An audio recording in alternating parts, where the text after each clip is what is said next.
Thank you both for being here. Ambassador Dobbins, I wanted to begin with your statement. You actually said something I agree with 100%.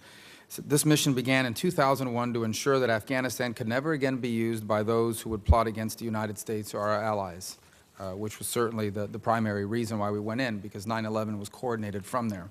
So I wanted to analyze the recent decision made by the President in light of that stated goal, the recent decision to release 5 Taliban commanders and others back to Qatar. The first thing I want to point to is this report from the State Department on terrorism, and it basically writes, these folks have now been released to Qatar. So it writes here, how Qatar's monitoring of private individuals and charitable association contributions to foreign entities remain inconsistent.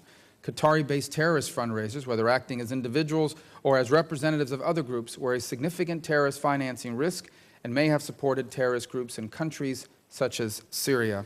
I wanted to know what specifically has changed in Qatar between the time that report was released and June 1st, when the Taliban deal was publicly announced, to give the President confidence to overlook the problems outlined with Qatar's enforcement mechanisms that were outlined in that State Department report. What's changed? I think a couple of things have changed. First is we negotiated a fairly detailed agreement with Qatar covering the degree to which these individuals would be monitored and in which their activities would be limited to ensure that they weren't capable during the year they would spend in Qatar of contributing in any way to the conflict in Afghanistan. Secondly, the President spoke to and received personal assurances from the Emir of Qatar. And I think the combination of those two things gave us the assurance we required. Finally, I would say that our experience to date, and obviously it's only been a few weeks, has been that the Qataris are very assiduous in meeting all of those obligations. Yeah, it's been about 2 weeks, right? And so the answer is that what's changed is that we got it in writing and they told us about it on the phone. And, you know, personal commitments from leaders of states, it means something. But systemically, we haven't, nothing has changed in the government. It's primarily those two things. And then, of course, the last 17 days, you say they've done a pretty good job of it so far. Right? Yeah. Okay.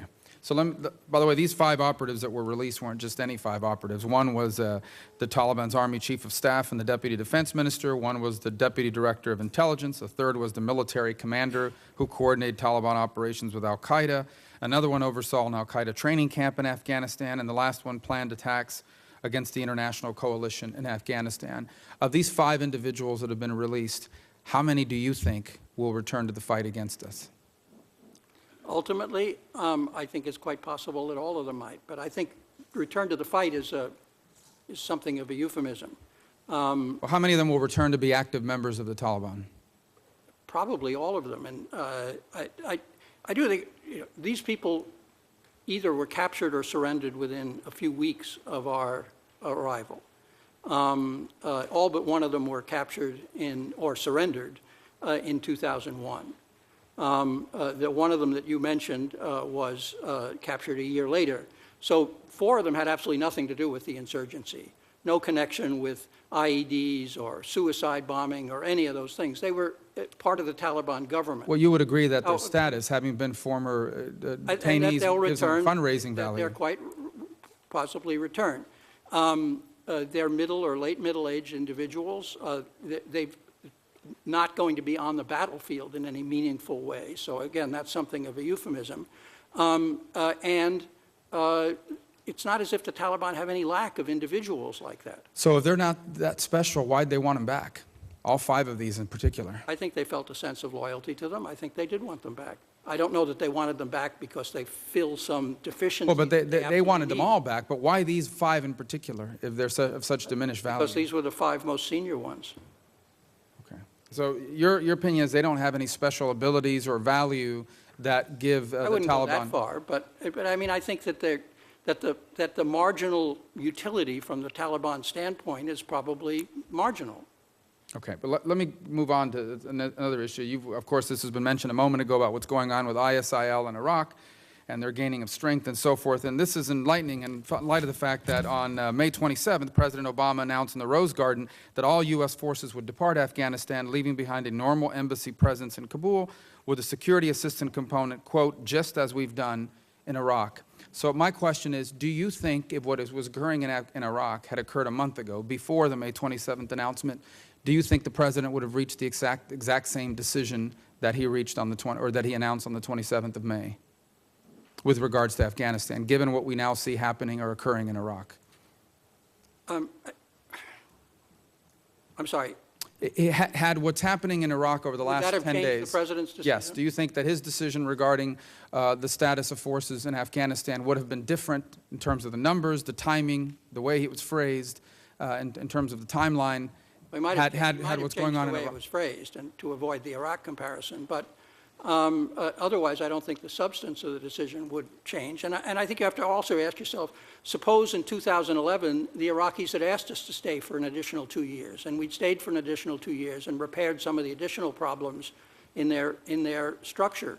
Might that have also led to improvements? The president hasn't decided to pull out of Afghanistan. He's decided to stay there at this point 2.5 more years, and then to continue an embassy presence beyond that.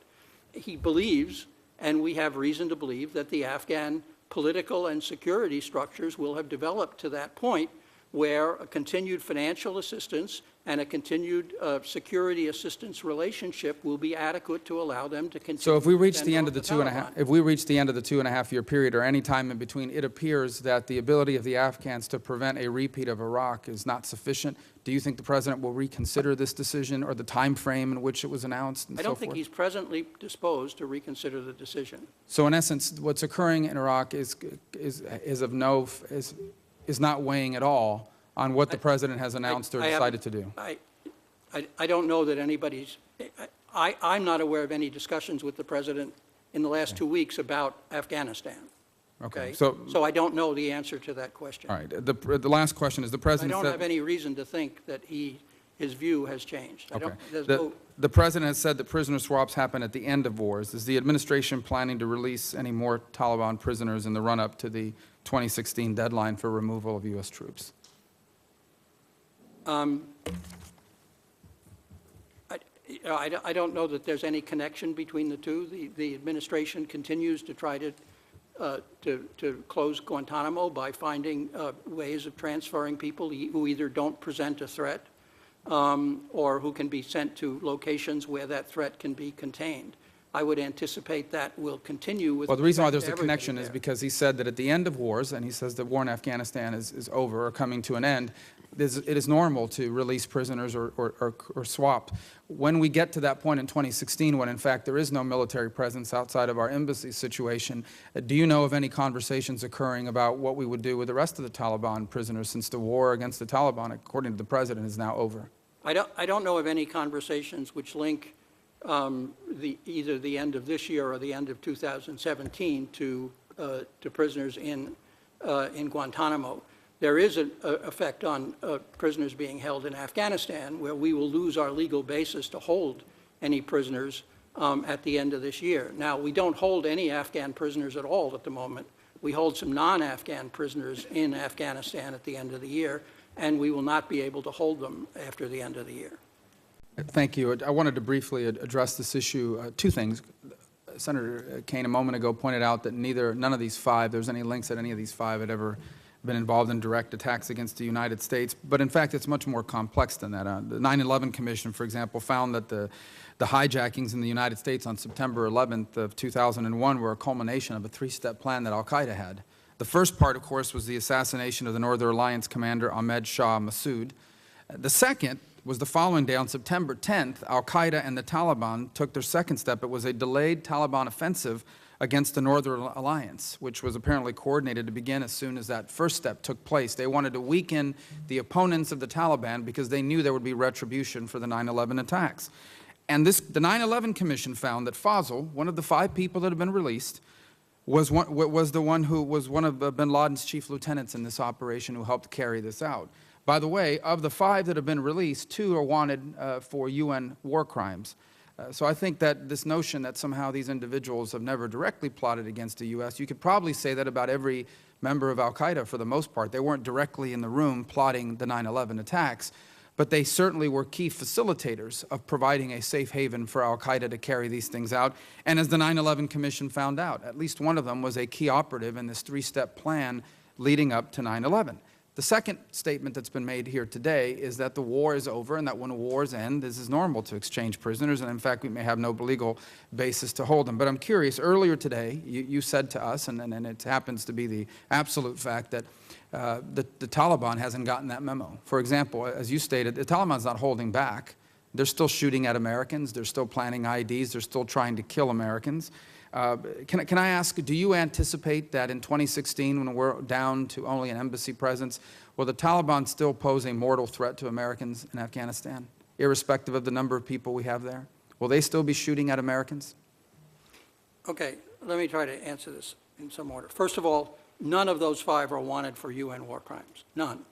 They may have committed war crimes, but the United Nations is not seeking them. By the United Nations, you presumably mean the International Criminal Court.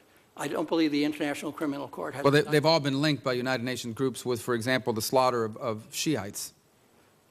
I'm not sure what linked by United Nations groups means in that case. There are human rights advocates, including human rights elements of the United Nations, that have indicated that they may be associated with those crimes. That's absolutely right. That's different from saying that they're wanted. So are you confident that none of these individuals have committed human rights violations? No, of course not. Okay.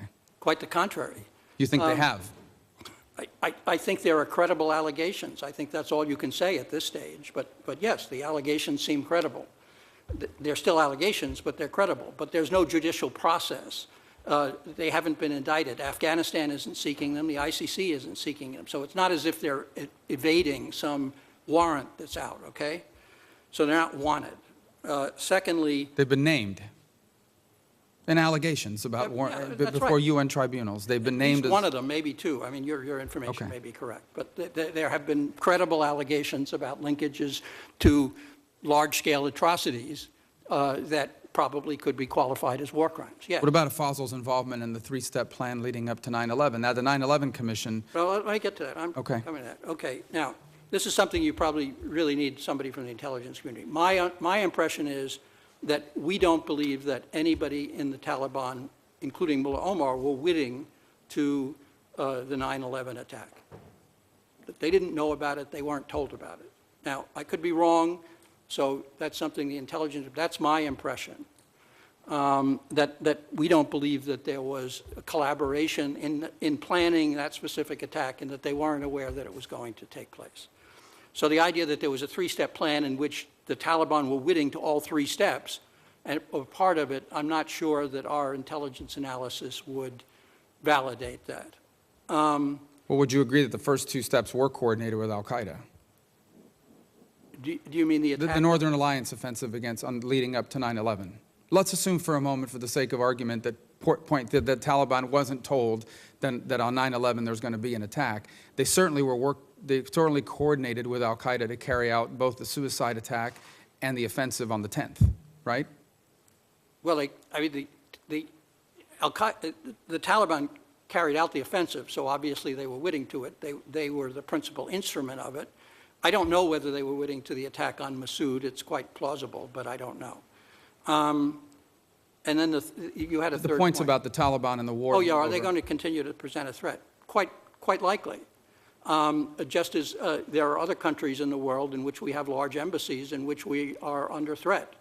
And in those cases, within our own perimeter, we provide for our own security. Outside the perimeter, we depend on the local forces.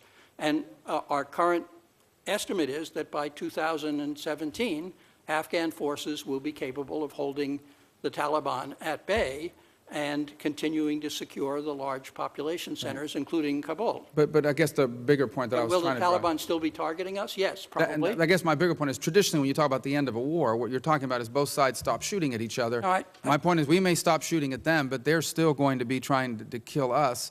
And I think the bigger point is, when you talk about these exchanges at the end of a war, Sergeant Bergdahl is returning to his family. By your own testimony here today, all 5 of these may be potentially, quite possibly, returning to the Taliban, to the same group that still targets us. So I don't think it's fair to say that the war is over.